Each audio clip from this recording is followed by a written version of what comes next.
Why won't it slide, man? Who said you need motorcycles to have fun? 125cc offerings, scooters like the Ntorq and the Razor have proven that they can put motorcycles to shame when you're riding them around in the city. The Hero Xoom 125 wants to be the most fun scooter you can buy. And from the way it's designed, it surely does look fast. But can this engine keep up with what it's here to show? That's exactly what we're here to find out.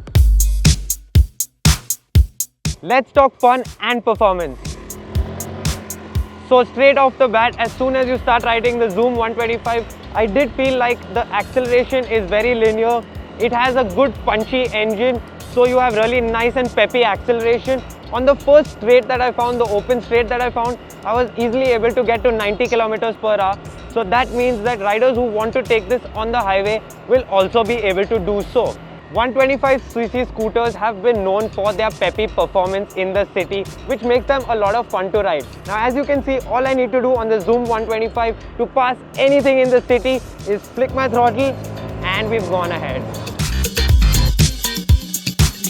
The Xoom 125 has large 14-inch wheels which are supposed to help it wade through bad roads better. Now, it does a really decent job of wading through potholes in the city, but I do feel like the rear is slightly on the stiffer side. But again, that is expected from a sporty scooter. What you get in return is great stability while cornering at higher speeds. The Xoom 125 is actually a pretty good handling scooter. But when you compare it in terms of flickability to some of its competitors, it is not the most flickable scooter out there. That being said, it does have really grippy tires. So when you are completely leaned over in the city, it does have really good grip, and ultimately this provides riders with a lot of confidence. The braking of the Xoom 125 is actually pretty impressive. You have good feel from the levers, and all I need to do is get on the front brake to quickly get it to a halt in a controlled manner. For the city, I feel like these brakes are more than enough for your average rider. The braking setup is really good on this top spec variant that gets a front disc brake, and the CBS works well to make it feel safe while coming to a halt. That being said, the scooter doesn't allow you to lock up the rear and slide, which is something that I would have liked on a fun 125cc. The design of the Xoom 125 is actually pretty striking. Now, what I really appreciate is that this does not share the exact same design with the Xoom 110. It has a completely new design. So from the front, it distinguishes itself apart with those LED headlights, and this is the first scooter in its segment to get sequential indicators, just like the Xoom 110 was the first scooter in its segment to get cornering lights.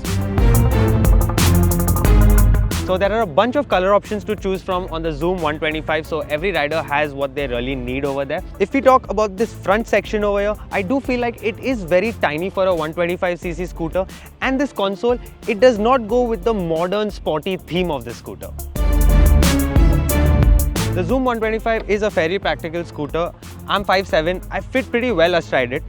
And as you can see, when I was riding on the road, there was no issues with the floorboard. Although now that I have a bag with me and I try to store it here and then put my legs on board, it does feel like a bit of a struggle and a little cramped. Additionally, you do get these two storage pockets over here, which are fairly big and can store all of your small equipment pretty easily. So your gloves, whatever you need on the go.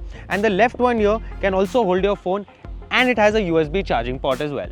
In terms of the storage space at the rear, this boot has adequate storage space. It can fit in a full face helmet of a slightly cheaper brand, although if you have a really fancy helmet, it's not going to fit in the rear.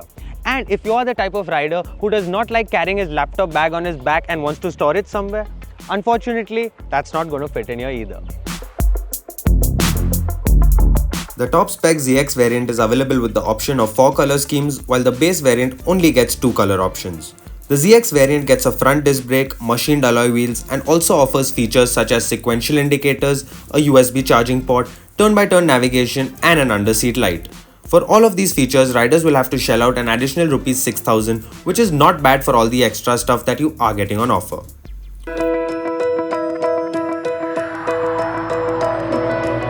Hero set out to make a sporty 125cc scooter, and they have surely done a good job. In the city, This scooter provides good performance and it has a really peppy and refined engine. Because of this, you can also take this out onto the highway when you need to. The brakes are really impressive as I mentioned, but for me personally, they do miss out on that fun aspect because you can't slide the rear.